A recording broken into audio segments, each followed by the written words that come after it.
Yorùbá bàbá wa prophet Marcus Dípẹ̀tà wọ́n tún ti ju bọ́ǹbù mi síta o ó ti sọ̀rọ̀ mi síta o nípa ọ̀rọ̀ Nàìjíríà náà ni o àti nípa ìṣèjọba bàbá Tinubu pẹ̀lú àwọn tí wọ́n jọ ń ṣe ìjọba. ọmọ Yorùbá wọ́n fẹ́ kájọ fìkì lé nǹkan káwọn bàbá rẹ̀ gbọ́ ọ̀rọ̀ tí prophet Marcus Dípẹ̀tà tí wọ́n sọ ọ̀rọ̀ kí ń bẹ̀ ọ̀rọ̀ kí síbẹ̀ tẹ́ ẹ ti gbọ́ owó ẹ̀dá ìwé mi tẹ́ ń gbọ́ mi ẹ bá pé ètò yìí kọ́ lọ dáadáa tẹ́ ẹ ti gbọ́ ẹ má yẹ kí n sọ̀rọ̀ jù ẹ̀yà ẹ bá mi gbọ́ ọ̀rọ̀ tí wọ́n sọ. lọ́dítọ́ kò sẹ́ni tó jẹ́ ìpọ́n ìtòfò tí ò ní jìyà ẹ̀. Yorùbá sí. ìyẹn Ọ̀ṣínbàjò he was a pastor, he was everything, all is rubbish. kò sẹ́ni kan ló lòun dìde lára Ọ̀ṣínbàjò ó mọ iye ẹni tí Tinubu ti gbẹ́ dìde ni àbí bàbá ìlú bí gbogbo àwọn ètò kọ̀ yẹn náà náà ó lẹ́ ń sọ̀rọ̀ he led the country in rumbles the remnant Isaiah when you check the book of Isaiah 10:27 to 32 then Isaiah 11 is rubbish rubble mọ́tò òṣìṣẹ́ everything òṣìṣẹ́ NNPC òṣìṣẹ́ wọn ò kó NNPC sínú federal port láti rẹ̀gímọ̀ Goodluck Jonathan Ọbásanjọ́ owó ló fẹ́ bá ń bẹ̀. Then when you look at the other man retired general tó fi ṣe peace president Abu Salam, he was the worst time robber, pen robber and everything in Nigeria. Now look at the regime of Abacha. They won't any headway, no template. But by January, you wait and see when they will be paying tax on. If you buy a phone in January, you pay tax. When you buy a car next year, you pay tax. When you are selling your house, you pay tax. The person buying will pay tax. Then because that means we have to hit the ground rolling. Before there's no template. No template. Nigeria lè yàn kó tilẹ̀ fún yàn mẹ́jọ lóyún ní NYSC ní North. Nigeria náà ti pé 1,000 jáde bí Kano tó fún wọn níyàwó tó fún wọn ní bed tó fún wọn ní bag of rice. Yes, sir. Where is it done in the world? Where is it done? Ẹrù tó ń kó kalẹ̀ yìí ti pọ̀. Ó dàbí kó gbẹ̀ nílé ìyàwó rẹ̀. Pé wọ́n sọ ti máa yìí látọdún kẹta kó máa bọ̀ kó wá kọ́lé fún ìyàwó rẹ̀. Kò wá kọ́lé fún bàbá ìyàwó rẹ̀ ó lè ṣe security ní ṣe security ní Guinness ẹjọ́ sábà ló ṣe fẹ́ kọ́ ọmọ adámọ̀ wọn padà fún wọn ni náà tí ìmọ̀ ẹnìkan tó dúdú tó ní ìtọ́ ẹ̀kọ́ wà láyé Fáṣẹ̀hùn tó bá kó ṣe wà láyé àdínlọ́pọ̀ Amẹ́ríkà àwọn àwọn jáde rẹpẹtẹ fún wa ni wọ́n dà ní Gani Adams ló sọ pé ṣe ránjúmọ́lẹ̀ bí òkú èpè yà ó kàn ránjúmọ́lẹ̀ káàkiri ni. He's not doing anything. You don't mean it. Ààrẹ ọ̀nà kankan fọ̀ tí obìnrin nìkan ló kankan fọ̀ mọ́. Ṣé bí olórí Nàìjíríà náà olórí wa náà ní ẹ̀jẹ̀? He's even calling for state police. Bí mo lè pèsè ọmọ ẹ̀ ló fẹ́ ṣe ni, ó fẹ́ fi first born rẹ̀ sí ni, àbọ̀nà fẹ́ uniform. Ìbọn ti débi tí òyà kó dé ìsìn ó ti rí pẹ̀lú àwọn tó gé lórí àwọn tó pa ní bọ́dà tó ṣe gbogbo ìṣòro rẹ̀. Tó dúró halẹ̀ mọ́ Ìgbòho, iṣẹ́ tó Ìgbòho ṣe ju tiẹ̀ lọ́nà sí. Òun náà gbé gbogbo ayé yìí fún NNPC orí pipeline and everything. Ìbálàrún nígbà tó ti fi sórí pàṣẹ tí wọ́n ń béèrè ruin remnant ní Tinubu báwo when you look at Daniel 9:1-10 then when you look at Genesis 33 6-9 Daniel 10:6-10 Daniel was asking the Almighty the angels when are we leaving báwo la ọjọ́ wo la máa kúrò ní òkú ẹrú because he is holy. Who is holy in Nigeria? Wọ́n gbogbo àwọn olówó yẹn ìyàwó tó kú sọ́dọ̀ Edwin Clark former girlfriend ti Ọbásanjọ́ ni. Then kí ni Kánú fẹ́ fi respect Ọbásanjọ́ nígbà tó jẹ́ pé Ọbásanjọ́ ìyá Kánú girlfriend Ọbásanjọ́ ni. Ẹ máa sọ gbogbo ẹ̀ lọ́nà áhùn. Ṣé báwọn tó ń rìn lówó ìmúre? Wọ́n á máa ṣe pàtó bí wèrè. Nàìjíríà ṣe pàtó tó dé. Ṣé báwọn ló stop mo ṣe jákàrà sí? Tẹ́lẹ̀ ìgbà tí ní president wọ́n gé àkàrà wọn máa káàkiri ẹ̀rọ ọ̀nà Abẹ́òkúta wọ́n ti gbowó ẹ̀jẹ̀ bí ẹ̀mẹ́rin tó tó ṣe ní last year December lọ́wọ́ ọ̀nà Bayelsa lọ́wọ́ everything gbogbo ẹ̀ ló ti wú bẹ́ẹ̀ni lónìí Nàìjíríà nígbà tó débẹ̀ so má sọ̀rọ̀ Tinubu because he said look at it in Genesis 38:7, 38, 39, 40 then he said ó ní mo lálàá ó ní màálù méje tí ó sọ̀rọ̀ àti méje tí ó sọ̀rọ̀ ẹni tó ní talent nìyẹn ṣé Buhari ní talent Buhari tó gba igi kúrò lọ́wọ́ àwọn tó ń da màálù ó gbé AK-47 ó ṣàmórì ó ní kọ́ lọ́ba tó AK-47 tó máa fi sí màálù tó ń bèrè ibi tí màálù ti fẹ́ grace ní wage ní táìmù yìí and in China they raise millionaire every 10 hours look at what we face bí o bá jẹ́ Amẹ́ríkà tó wá yìí sìn ó ti wá ìdájọ́ ìdájọ́ náà máa wá mo rí mo tó wá ń sọ fún ẹ̀ náà bẹ́ẹ̀ bá February ní Boko Haram tó bá wà ọmọ ní mo pàdé nìkan ní Zaria ní 1987 the boy is 27 years old he said he has 40 children where are they which are people he said they are on the street of Kano okay now you come to me so automatically mi ò mọ orúkọ ẹ̀ṣẹ̀ tó bèrè remnant ní Tinubu bá pàdé o remnant it's remnant so pọ́ọ̀tù tó fọ́ ló ń gádà o pọ́ọ̀tù tó ti fọ́ ló ń gádà. So Tinubu wasn't part of them right from the beginning. The Karabaka ti take leadership can be part of them. Gbogbo táìmù tí Buhari ṣe ìjọba kò lọ́bẹ̀ lọ́gbà contract náà. Ṣé bó lọ́wọ́ ẹ̀bùn Buhari àti wọlé? But you are around. He was sidelined. You are around now. Then wọ́n wá fi wọ́n ní kó wá ṣe vice president. Ó ní náà.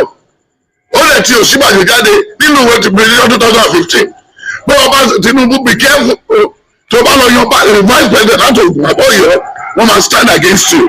When you want to get your green light. That was happened. It happened. So that is it.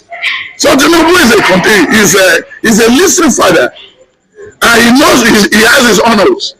When he was in Chicago, University of Chicago, we read his antecedent there. He was a good man. He was a good man. And he will die a good man. And he will deliver.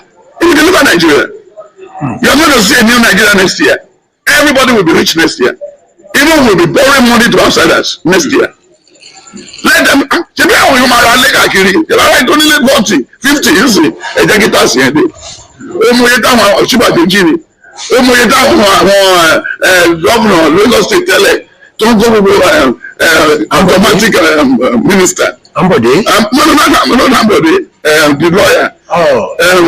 Fashola? Fashola was never won any case in court. Tó bá wọ̀nyẹn tó wà lákàtúntì àdúgbò the whole world.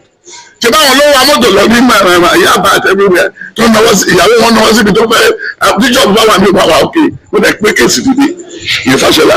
Ìbọn orí ìgbòho ìyàwó Ambode ṣe nínú church fún pastor. These are lawless àbí bí wọ́n mọ̀ ọ̀tá wọn yàtọ̀ sí Wàsíù. Bàbá ṣé ẹ̀yin èèyàn wa pátápátá ọ̀rọ̀ ló jábọ́ tẹ̀ ń gbọ́ yìí o àwọn ọ̀rọ̀ tó ní ọgbọ́n nínú tó ṣe kẹ́kọ̀ọ́ nínú ẹ̀ àwọn lè ń gbọ́ yìí because there are so many people today who has the belief of the interviewer that Tinubu jẹ́ kan nínú àwọn èèyàn wọ̀nyí tó yẹ pé ó ti ba ilẹ̀ yìí jẹ́ bí fún ọkùnrin tó di pé ó dé orí oyè pé ẹni tó dẹ̀ bá jẹ́ kẹ́hìn náà òun ló dàbẹ́ pé ọwọ́ ẹ̀ lọ́nà fẹ́ tún lò lọ́dún tó ṣe. ẹ̀rọ tí mo ṣe lájà àti tí òkun àti everything look at go to that area and see what Tinubu did there. Government cannot do it. Even your father, my father cannot do it. It's a business acumen. The brain is sharp. We are going to have toll gate next year. We are going to have state police next year. We are going to have park police next year. We have to have drone everywhere next year. Jẹ́ kó gba lọ́wọ́ àwọn òyìn náà. Báwo ni Fúlàní ṣe dọ́dọ̀ ọ̀tí ẹ̀bí rí? Ṣé kó ọ̀nà nìkan lọ fẹ́ sí gbé Fúlàní? Ṣebí Hausa Igbo àyè Yorùbá la ní tẹ́lẹ̀. Níbo la ti rí Fúlàní? Níbo la ti rí Fúlàní? Olólọ́fẹ́ nìkan látàgbélé wa káwọn èèyàn má dìsíwájú yẹn. Ó dẹ̀ lọ mú wa ọmọ 12 years old. Nígbà tó máa mú dé Èkó ní kó wà ní Yaba Tech. Pé o ti fẹ́ fún ọkùnrin pẹ̀lú bàbá 28. Ọjọ́ tó máa gorí ẹ̀ wọ́n ní ìgbà tó o bá wọn sọ ní àwọn náà you are imagine you are this and that. Ọjọ́ tó máa dé bẹ̀rẹ̀ dàbí èbúté èrò ó rọ́ọ̀lù bí agbanirí lọ́nà ó ti dìsíwájú sẹ́nà àwọn náà ti dìsíwájú pẹ̀lú 1.6 wà ló gbé wàhálà ni. ògùdé bó ṣe rí nìyẹn oníwàásù 7 oníwàásù 8 lọ́ka lẹ́lọ́ka fún tó wà ní oníwàásù 5 and 6 anything you want to do sórí àwọn pípọ̀ olúwa ti dá ẹni rere fún ìpinnu kan rere ẹ̀fọ́ ẹni kò ní sí ìbò mo sọ fún bẹ́ẹ̀ pé máa wà ẹni kò ní jẹlẹ mo ní mo máa tún dìbò wọn gbé lọ sí court lẹ́ni ìyá máa jẹ gbogbo àwọn lọ́ọ̀yà tó bá wà mẹ́ ṣé lọ́ọ̀yà kan wà ní Nàìjíríà ṣé wọ́n ti pín ogún Rotimi Williams ṣé wọ́n ti pín ṣé wọ́n ti pín ogún ti ọba Abíọ́lá ẹ̀wọ̀n gbẹ̀yìn àwọn olè ọmọ ọ̀dà lọ́wọ́ òdì ọ̀dà wà ní Ìbàdàn tó lọ rọ àmàlà fún wọn ẹ̀wọ̀n ìjàmàlà láti Ìbàdàn dé níbùdó lọ ẹni tá àmàlà máa pa ó lè ṣì. bàbá mi wo fọ́nrán kan lẹ́nu ọjọ́ méjì yìí tó ní ṣe pẹ̀lú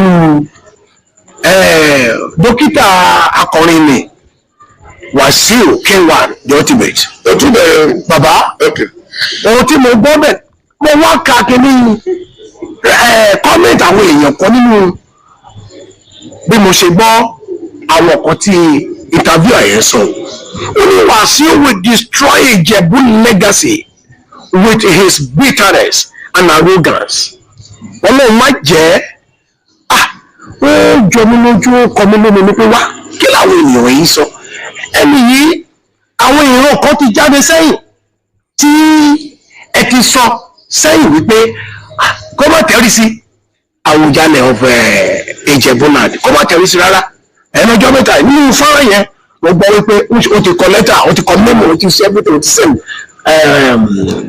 máì dẹ̀ pé òun fẹ́ díje fún bani gẹ́gẹ́ bí ọ̀rọ̀ tí ẹ sọ ìran yìí máa ṣe rè is a fulfilment of the prophecy wọ́n síbẹ̀ náà sí ṣé kí àwọn ará Ìjẹ̀bú àtàwọn ọmọ Ìjẹ̀bú ṣe kọ́ fààyè sílẹ̀ fún un àwọn kan pàápàá sọ wípé kò ń ṣọmọ Ìjẹ̀bú ìwà mọ̀ bóyá àwọn ọ̀kan wọ̀nyí jẹ́ nǹkan tí ẹ̀yin fún wa yín tí ẹ lè dá sí láti fún wa ní opinion lórí ẹ̀ torí ó jọ wá lójú. ó ṣe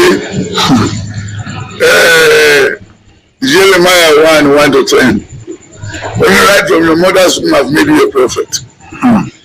ẹ̀yin Nàìjíríà ya ẹ dàbí pọ́ọ̀tù tuntun tó ti gbé kaná tẹ́lẹ̀ wọ́n máa ṣòro tẹ̀bà lọ síbi iṣẹ́ torí tí ẹ sì di Olúwa ti sọ̀rọ̀ pé àkọ́bí ọmọ ọba tó ń fún Àwùjalẹ̀ àti ẹni tó ní Monument Bank ṣòbí yẹ tó ní Monument Bank Ṣùbọ́mi Balógun wọ́n jọ lọ sí London lọ kàwé ni but nígbà tí ọba Ìjẹ̀bú-Òde máa fi wá tán lọ mú tó jọba ìyẹn náà ní lọ́kàn pé tóun bá dẹ̀ ṣe tóun máa jọba àdúgbò òun so pẹ̀lú àwọn ẹlẹ́ máa dífá ifá òun mú lẹ́nu ọ̀rẹ́ méjèèjì eré axis kan náà ti wá ó dẹ̀ pé ó lọ́ọ́ fi ṣe àkọ́bí ọmọ ọba so kì í ṣòye tó pẹ̀lú ní lẹ́ẹ̀jì lẹ́nu fúnra tó wá farabalẹ̀ nígbà tí Ṣùbọ́mi wá kú wọn ò tiẹ̀ tí sìnkú Ṣùbọ́mi ṣùgbọ́n ní gàgàrà ni orí títì náà ló ti dàgbà báwo ló ṣe fẹ́ mẹ́rin tó mú lórí títì ó ṣe babaláwo ló ṣe muslim ló ṣe tẹ̀lẹ́ ló ṣe gbogbo ẹ̀ ó ní kó máa bọ̀ kó wá jòkó sí pèrè kí ló wá jẹ́ ń bẹ̀ ìwọ fúnra ẹ̀ lè contest ọ̀rọ̀ ẹ̀ bá ń bí ẹnu torí wọn náà ti ṣebí Yorùbá ní ẹ lọ contest ní Ìjẹ̀bú Òde bí ìṣọmọ Ìjẹ̀bú ló try lọ contest torí mo ti sọ fún ẹ ìkan tó tún fi bèrè question yìí ni òye mi ìyé ti lọ wọ́n ti mú Àwùjalẹ̀ is under 50 ẹni tó mú orúkọ ti jáde wà lọ́wọ́ kúkú eléyìí tó kọ ìfọmọ fẹ́ fi ṣe bọ́bù ni wọ́n ti ṣe kọjá ìfẹ́ tó ti scam láti gbà yẹn wọ́n ṣe wá ń bèrè lẹ́tà tiẹ̀ lẹ́ni torí pé olódò ni ó kò fẹ́ jákàá fún ẹ̀kọ́ wà wíyà ṣe ẹni tó ń bo owó eré tí ò ṣe ló fẹ́ lọ ṣe president ló fẹ́ lọ ṣe àìmọye ibi tó ti forí bá ní gbogbo Amẹ́ríkà àwọn àtàwọn tó dó láwìn tó dó lọ́fẹ̀ ó kàn já máa gbà lára àwọn èèyàn káàkiri ló fẹ́ kó wá sáàfin àwọn tí ò mọ bàbá wọn ló fẹ́ kó wá sáàfin kò gbúdọ̀ ṣe DNA nílé ẹ̀mẹ́ ilé yẹn máa wó ṣe mọ́ máa ẹ̀bù ẹ̀ parí ilé tó gbó ló máa ń bẹ̀rẹ̀ ẹ̀bù ṣe starter wọ́n dẹ̀ bá parí ẹ̀ wọ́n dẹ̀ bùnmọ́ wa. ìwọ ló bẹ̀rẹ̀ question tó tún ṣe àrà o bó ṣe ń ṣe wà lọ́sọ̀ yìí ìmọ̀ tẹ́mi try láti sọ fún yín sí wọ́n ti yan bá Ìjẹ̀bú-Òde Wasiu sí bẹ́ẹ̀ ẹ ṣe mọ̀ sẹ́. bàbá bàbá ẹ kú iṣẹ́. Thank you, sir. ẹ kú ìgbìyànjú. Thank you, sir. àwọn olùṣàgùtàn kan ó sá fún ìyàwó wọn lẹ̀ wọ́n sá bóbìnrin míì lọ sí Amẹ́ríkà. That's good. Ìwọ ló máa rí wọn pẹ̀lú má sọ̀rọ̀ ẹ lọ. bàbá pẹ̀lú ọmọ mẹ́rin nílé ó sá fún wọn lẹ̀ kí ni ìgbìyànjú. Ìyàwó olùṣọ́ àgùntàn Yes sir. tí ó jẹ́ pé ó bímọ mẹ́rin fún olùṣọ́ tí ò sá lọ tí gbogbo ọmọ mẹ́rin ò fi ṣe ti ẹ̀ ń kọ́ kí ló ṣe sí yẹn? Kí ló ṣe sí yẹn? Ìyàtọ̀ sáwọn tó ti fa bẹ́ káwọn èèyàn mọ́lé tẹ́lẹ̀. Wọ́n ti fa bẹ́ káwọn mọ́lé.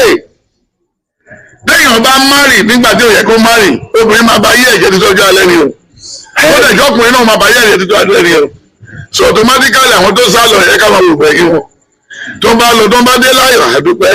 Torí ìwọ iná ló máa tún rìkọ́ọ̀dù bóyá ló máa gbòkú wọn àbọ̀kú fún àmàlì. So ẹni tó fi 55 years tó lóun fẹ́ lọ fi read economics ní age of 56 káwá lòdà tó máa ṣe NYSC. Àtẹ̀yìn tó kọ́lé ní age of 70 tó ní gbẹ̀gọ́ ó lóun máa gbádùn ayé òun kú ní ìrọ̀ bẹ̀rẹ̀ agráàdì ẹ̀ ló fọ̀nù sí. So jọ wọ́n ṣe lọ ní Muslim náà lọ ní sẹ̀lẹ̀ náà everything. Ìyà ọ̀kan dá lára ni torí àwọn yẹn tó wá gbé lọ yẹn wọ́n ti gbé kan lọ bẹ́ẹ̀ yìí Ìbàdàn. So gbàtẹ́ nìyẹn wá bank manager ní Ìbàdàn mo lè mú ẹ lọ́dún tó wá Chicago. So ó máa wọ trainer bank manager ni o. So mo ti jó ní First Bank jó ní one work lọ títì. Woman yẹn wá láti America láti Chicago. Nígbà tó rí máa yá inú ẹ̀ dùn pé nǹkan tó máa wà lábẹ́ máa ní bẹ́ẹ̀ ni iṣan ńlá níbi ìtàwọn mọ́là. Bó ṣe fa máa yẹn lọ lẹ́nu pé wọ́n lè ṣèwé fún wọn lè ṣe tí fífọ́ lè ṣe tọ̀hún lọ. Nígbà tó máa fi mú máa yẹn débẹ̀ ẹni tó lọ yẹn kó lọ pẹ̀lọ́pọ̀lọ́ o. So ìgbà tó máa fi dọ̀hún nígbà tó di the second week odidi 1 week náà fi rọ gíra náà wọ́n rọ gbogbo ẹ̀ fún máa yẹn. Ó jẹ gíra tó jẹ ẹran tó jẹ mú ẹran tó jẹ gíla tó ṣí èsì lé lórí. Nígbà tó máa bẹ̀rẹ̀ iṣẹ́ lọ́sẹ̀ kejì wọ́n gbé blue film lé lọ́wọ́ wọ́n sọ signs tó tó máa ṣe. Nígbà tó máa parí ọ̀sẹ̀ kejì ó ní stroke ni. Àwọn ọmọ tó bá fẹ́ àwọn ọmọ bẹ̀ ó ní stroke ni. Nígbà tó ṣe orí ìyàwó oníyàwó lẹ́gbẹ̀ẹ́ nítorí wọn tọ́jú ẹ̀ dára pé máa bọ̀ lọ́dọ̀ ẹ̀ṣẹ́ kébé yẹn ni. Ṣé òun pé ràkúnmí ò bá kébé wá látọ̀rọ̀? ràkúnmí ò bá kébé wá látọ̀rọ̀. Ràkúnmí ò bá kébé kúrò lọ́rùn o. Lọ́wọ́ ràkúnmí wo ló ti rí tó ní àbádìyẹ ràkúnmí tó ní kébé ni? Adìyẹ wo ló ti ní kébé yìí tó mọ̀? Gbogbo ẹ̀ jìbìtì. So àwọn tó lọ kọ́lọ̀ jẹ́ kí wọ́n dé erésà. Àmín. Àtàwọn tó lọ fẹ́ yàwó sọ̀hún tó ń fẹ́ gbàwé ní age of 74. Ìwé kọ́nà máa gbà láṣẹ̀sì kan fẹ́ gbà. License. Ṣé bí motorcycle fún wa lọ́jọ́ ìtọ́ pè ní CD? Certificate of debt. Ìbá àgbẹ̀ wa bẹ́tírẹ́là CD náà ni o. So ọlọ́run ò ní ká àwọn yẹn ti ń ṣàgbèrè tilẹ̀tilẹ̀. Ṣé bí Kúmúyì tíyàwó ẹ̀ kú bí àwọn ló dopa àbọ̀ ló bá yé ẹ̀ jẹ́. Láàárín oṣù mẹ́ta tíyàwó ẹ̀ kú lòdì tó bá virgin ní olórin ní London virgin 60 years old. How can you say somebody of 60 years old is a virgin? Ti sẹ̀lẹ̀ ìlú aká ìrara ń sìn. Àwọn ìyá yìí ló mẹ́ńgọ́ tí wọ́n gba hòtẹ́ẹ̀lì fáwọn aṣẹ́wó káàkiri. Àwọn Joshua àtẹ̀bí tó gbẹ́ngọ́ tó ń dóyìn òkú nígbà tó wà láyé kí wọ́n fẹ́ ká ṣe sí. Ti sẹ̀lẹ̀ ló máa ká ìrara jù. Ṣé bẹ́ẹ̀ nìkan ló dín ìlọ́dún gbogbo méjì? Ó ṣe. Elisha Parish. Má dárúkọ mi sí. Tí kò ní signboard yìí bàbá. Ọlọ́run jẹ́ kó ní àwọn àṣírí kan tí Ọlọ́run fi sí ìkáwọ́ yín. Bá a ṣe ń débi láàrin pé ọ̀tún ní lójoojúmọ́. Bàbá kí làṣírí ẹ̀wà yìí? Ẹ̀sẹ̀ ó ní ẹni tó pè ló yàn. Ẹni tó yàn ló ṣe lógo. Mi ò fẹ́ kọ́lé sí Ìkẹjà. Mi ò dẹ̀ fẹ́ kọ́lé sí Màgódò. Mi ò dẹ̀ fẹ́ kẹ́nìbọ̀dì wá ràn mí lọ́yà ìrànlọ́wọ́ tó lọ́n fún mi. Náà ni mò ń lò fúnlé ẹ̀. Torí mò ń kọ́lé mi ọ̀run ni kì í ṣe ti bí. Mi ò dẹ̀ jẹ́ owó mi ò dẹ̀ fẹ́ kẹ́nìbọ̀dì gbé wá síbí àwọn owó olè àwọn owó apatírà mi ò fẹ́. So automatically tuntun tó báyẹn ìkọ̀dọ̀ lọ́wọ́ sọ ni ó ṣe é ká ṣe nìyẹn. Ọjọ́ tó jarun pàkiri kò ràn wá lọ́wọ́ kò gbé wa lékè kò jẹ́ wọn so yín mọ́ mi lọ́rùn bí ó jẹ́ dékìlọ́sì yìí o ẹ lọ ṣiṣẹ́ Saturday and Sunday la gbọ́dọ̀ dé chọ́ọ̀chì ẹ lọ ṣiṣẹ́ ẹ ti bímọ rẹ kúnlẹ̀ mi fúnra mi èmi níyàwó kan ẹ̀yin ní àlè mẹ́jọ àti ìyàwó mẹ́fà ẹni kí wàá ràn yín lọ mú ṣe rí ni. Ẹ kú iṣẹ́ bàbá. Mi ò lè ṣiṣẹ́ bàbá má kì mí kú yẹ mi lẹ́mìí sọ. Ẹ ti sọ pé ẹ̀yin ò lè ṣiṣẹ́ Ọlọ́run iṣẹ́ tí wọ́n dúró lórí ẹ ti ní iṣẹ́ tí bàbá rọ̀ yín. ẹ̀yin ẹ̀kọ́ mi ọ̀nà ló bá mi tí mo bá ṣọ́ọ̀kì ẹ̀ kí yín. máa ní òun ṣẹ̀dá yín mo tó bá ní ọlọ́run àtàgbára dọ̀tún mi ò tún gbábúlé ẹ̀gbá. mi ò jáyè ojú tí bá ní ẹkú. ẹ̀sà mi ò lè ṣiṣẹ́ olúwa tàbí ti sùn lóòrùn kọ́. ẹkú iṣẹ́ tí bàbá rọ̀ yín. àwọn olùṣọ́àgùntàn kan wà bẹ́ẹ̀ o tó jẹ́ wípé wọ́n máa ń bàbá kí wọn. wọn ò rẹ́dì láti ṣiṣẹ́ olúwa o wọn ò sì rẹ́dì láti ṣiṣẹ́ tí bàbá rọ̀ wọn iṣẹ́ tí orí àti ikùn wọn rán wọn ni wọ́n ń ṣe o. wọ́n bá wájú. advice yín fún wọn bàbá. àmì ìlàgbàsẹ̀ ló jáde o tẹ bá ti mú kẹlú pa. kó lù pa díbídíbí. ẹ̀sẹ̀ pàtó sọ pé nìkan iṣẹ́ olúwa lẹ́kọ̀ọ́ ṣe. First, when you look at Second Samuel, 2 Corinthians 12, he said, "My grace is enough for you." Then down there, ó nígbà tá a wà láàánú ọ̀dọ̀ yín, à ń fi ọwọ́ ṣiṣẹ́, à jalè, à lùyàn jìbìtì. Tó bá dé Pentecost, wọ́n ti gbé program lẹ̀ títí 31st láti gbá àwọn èèyàn lójú fọ́ ní Redeem ní Mountain of Fire ní Silo. Not Oyedepo, everybody. Program sharp, but I do not to reduce. 24 hours with Christ, 48 hours with Christ, 90 hours with Christ. In that pull of Jonathan, to reduce. Ìyá ti mú wa kọjú fún ògùn, ìyá ti mú wa ti kọjú fún ọ̀nà Abẹ́òkúta. Ìyá ti mú wa irun abẹ́ àwọn obìnrin ti rẹ̀ dànù, táwọn ọkùnrin pápá ní wọn bí yá mọ́. Ṣọ́pẹ́ ó ní ẹ̀kọ́ máa ń sọ ní dọ̀gá. Múra tó jẹ́ kí ni kọ̀kọ́ dáadáa. But ìyá ó ti kọ́ wa lẹ́kọ̀ọ́ ní Nàìjíríà àti gbómi parí. Lẹ́gbà tó wá tún sọ́ọ̀sì pé ẹnìkan ọmú ìyàwó sá lọ sí ilẹ̀ ibi ló lè lọ.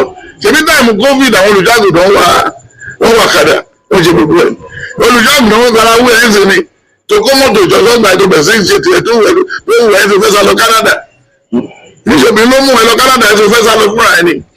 Lọ́nà àdẹ̀jẹ́ kó débẹ̀ láyọ̀ tó tútù bá mú ẹwà tí wọ́n ti wà ní ẹ̀rínú tẹ́lẹ̀ sọ kó ń ṣe nǹkan tó le iṣẹ́ olúwa ò sí olúwa ti parí iṣẹ́ ẹ̀ ó lẹ̀ ti sinmi àdìmú táwọn èèyàn ń jẹ ló ń wá kiri ṣé báwọn èèyàn ti wá síbi lẹ́nu wá ṣínà everybody was happy because of my talent mo dẹ̀ ti lò fún mi òbèrè àdẹ́sí lé wọn mo dẹ̀ ní kó fún mi lówó ẹ̀ tó gbowó jù lẹ́nìí kándù lẹ́gùn lálò ibo ló bá padà gbowó ẹ̀ lọ́la ọmọ tó lọ́ra káàdù mi olùkọ́ mi bẹ̀. but church mi náà máa ti rí àwọn obìnrin tó máa kọ́ mú sókè máa kọ́ mú sọ́rọ̀ bíi kọ́mọ́lé láǹtà wọ́n máa tọ̀tọ̀ sílẹ̀ rẹ̀ báyìí Jésù sunkún ọmọ mi tó wà. ó jà fẹ́ fagó sílò lábẹ́ Olúmọ. Jésù lọ́nà Abẹ́òkúta. Bàbá ẹ ṣe púpọ̀ púpọ̀. Thank you sir. Kí a tó máa fi èyí ṣe lọ. Àwọn ẹgbẹ́ mi ló máa sùn o. Àmì mo gbé mọ́tò wá. So màá dé ìtọ́nà ẹ̀ máa lọ. Mo fẹ́ kí ẹ gbàdúrà fún àwọn tó ń bá Tinubu ṣe ìjọba kọ́ má kó ṣìnà.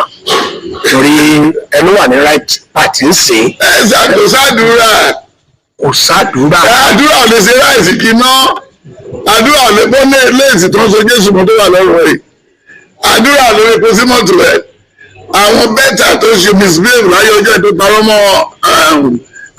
mọ́ tó kó 30 billion tí bítọ̀ nígbà tí mo ṣe dáwọ́ yọ ó dànù igi tí ò bá ti da nínú náà Tinubu máa yọ dànù màtàwá lè ti lọ sí gún ní gbogbo ó ṣe mú máa forí la gbọ́dọ̀ ìgbẹ̀yìn ni àwọn olùfáà ìparíyà tó máa jẹ wọ́n before March lọ́dítọ́ kò sẹ́ni tó ṣe ìkan ìtùfù tí ò ní jìyà ẹ̀ má gbàdúrà oníkọ́mà oní ọmọdé yìí má pa mí ọmọdé yìí má pa mí nígbà tó bá yá kí ló bá ṣẹlẹ̀. ọmọ ẹ tẹ níbi tó dá ló fi ń jó látọmọ ti tẹ ẹkùn mọ ẹ mọ́lẹ̀ ó máa sọ sókè pẹ̀lú pé ó máa ṣe lẹ́rìí òfin rìlífù kan tó fẹ́ fọ́ ṣẹ́rì pé tó kè ṣẹ́rì. Bàbá ẹ ṣe púpọ̀ púpọ̀ àwọn ọmọ Amẹ́ríkà ti dé bẹ́ẹ̀ ṣe sọ. bẹ́ẹ̀ sà kí ni ká máa retí. ayọ̀ ní sà ayọ̀ ní iṣẹ́ tó wá ṣe ò lè wọ 2 weeks wọ́n kílẹ̀ Buhari òkú mu ságbà bí lọ́ọ̀sì ńlá ń ṣe fàyẹ́lẹ̀ kátórí ọ̀dì 20 ẹbí dà ti yanjú wọ́n ti yanjú wọ́n ní tí dàda ò bá lè jà ó dàbẹ́ ni tíyàwó ẹgbẹ́ lulẹ̀ láàrin òru tó ní o ti wá lánàá mo ti wọ́n ni o tún wá lálẹ́ yìí ègé ní o fẹ́ bá mi sùkú ni tó bẹ̀ sí jà tí o gbé ibi tó bá di máa yẹn tó bá di bọ́ síbi tó di ni wàhálà máa bẹ̀ pé nǹkan tó fẹ́ fi dàmí láàmú jẹ́ kí n jáde àrùn. ẹ sá àwọn yóò máa sáré báwọn tó ń ṣe Boko Haram ló ń ṣe kò tó ojú òrírí wọ́n ní confessional ni wọ́n let's use laser to look for where they are because a confessional fight ṣòro ẹni tí ò ní uniform tó jọ tiẹ̀ kò tí ì sàmárì gbogbo ẹ̀ wọ́n ṣe ń plan wọ́n ti gbé gbogbo ẹ̀ sórí submarine wọ́n máa mú mi tó wà wọ́n ṣe ń jáde wọ́n ṣe gbogbo ẹ̀ wọ́n máa pín wọn mọ́lẹ̀. àwọn ènìyàn kan takò wọn láwọn ò gbà ẹ̀sán ló ṣe ti dé wọ́n ní tí wọ́n máa kó. ó ṣe lọ fún afa ìpín wa. epo náà jẹ fẹ́ fà eléyìí táwọn búlọ̀kì ti jí eléyìí táwọn NNPCC táwọn senate president tó ti tà kọjá ọmọye tó ti jí gbọ́n lórí ìnáwó àwọn navy officer army officer ṣèbí ọpẹ́ Topolo ló ṣe balance ẹlẹ́mọ̀jọ́ mẹ́ta yìí wọ́n dẹ̀ fi owó ba Topolo jẹ́ kó lè ṣe fowó wa that's okay. Rẹ̀jímù Tinubu nìkan ni wọ́n jẹ́ kó tó gbogbo eléyìí tó gbogbo wọ́n jẹ́ kó dákú nìkan. Èèyàn lọ fẹ́ báyàwó ẹ̀sùn lẹ́ẹ̀kan náà kó o báyàwó ẹ̀sùn lẹ́ẹ̀kan kó o mú ẹ lọ sí Amẹ́ríkà tó o bá ti sọ fáwọn èèyàn ṣe bó gbọ́dọ̀ dé wá visa. mi ò ní gbà. ẹ̀wọ́n ló mọ̀ ọ́. afẹ headquarter Ìjàlá máa kọ́ sí. ọ ti tán o ti rẹ̀ ilé ẹ̀. a ní jù báyìí lọ ẹsẹ̀ gan ni mo kí o bọ̀ àti ẹ bá a fẹ́ wò ó ọ̀rọ̀ tí bàbá wa Prophet Marcus Tibetan tí wọ́n sọ òun náà la play tán fún wa yìí mo lérò pé ẹ gbọ́ gbogbo àlàyé tí wọ́n ṣe ń bẹ̀ pátápátá bọ́ǹbù ni wọ́n jù síta o bọ́ǹbù gidi ni wọ́n jù síta gbogbo ẹni tó bá tabà ó lè rẹ ọtún bẹ̀ ṣe ṣẹ́ni gbọ́ gbogbo ẹni tó bá tabà ó lè lọ tún ibẹ̀ ṣe ẹ ṣe gan ni ó kọ́ tẹ́mi padà Ìgbéyẹmí Ọláìtàn ìwé mọ̀ sí Ìgbéyẹmí TV show ló ń kí gbogbo yín o ó dàbọ̀.